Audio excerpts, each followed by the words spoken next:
रक्षितं वर्धयेच्च वृद्धं पात्रेषु निक्षिपेत्। इसका अर्थ हम बहुत ही ज़्यादा बड़ा है, बहुत ही ज़्यादा बड़ा मेरे साथ। इसमें बताया गया है कि जो चीज़ हमारे पास अभी नहीं है, जो अभी हमें प्राप्त नहीं हुआ है, उसकी हमें उससे लिप्त होना चाहिए, उससे जुड़ना चाहिए ताकि हम उसे प्राप्त कर सकें। चाहे वो ज्ञान की बात हो कि कर्म की बात हो, उपासना की बात हो, कोई भी।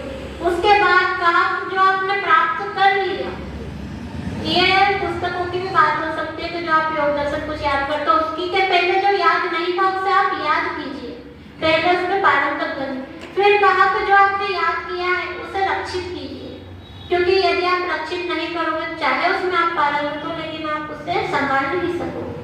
फिर कहा गया है कि जो रक्षित किया हुआ है अब उसे आप आगे की ओर बढ़ाइए, और आगे की ओर बढ़ाने के पश्चात जो योग्य व्यक्ति है उनमें बांट दीजिए।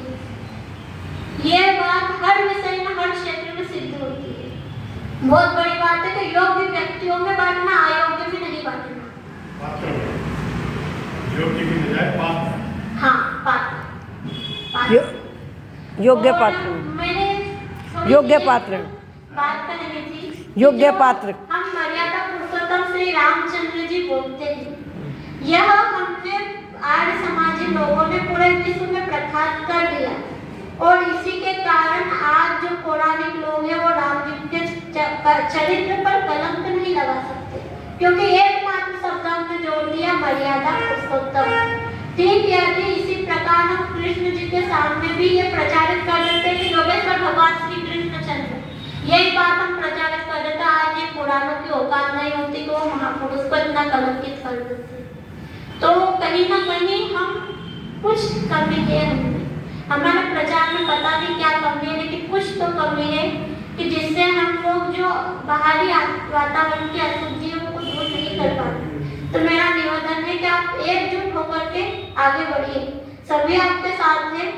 जो झूठ रहता है ना, वो पूरे बाजार में घूम फिर के आ जाता है। जो झूठ रहता है पूरे बाजार में घूम फिर के आ जाता है, जब तक जो सत्य है वह चप्पल भी नहीं पहनता। मतलब अभी सत्य घर से चला ही नहीं, उसके पहले झूठ बाजार में घूम फिर के आ जाता है। अर्थात आपसे निवेदन है कि जो आपके पास वैदिक सनातन ऋषियों का ज्ञान है उसे पूरे विश्व में फैलाइए, क्योंकि यदि आप नहीं फैलाते हैं तो जो दूसरे दूर तक व्यक्ति है वो उनका प्रचारित करेंगे, उनका महिमा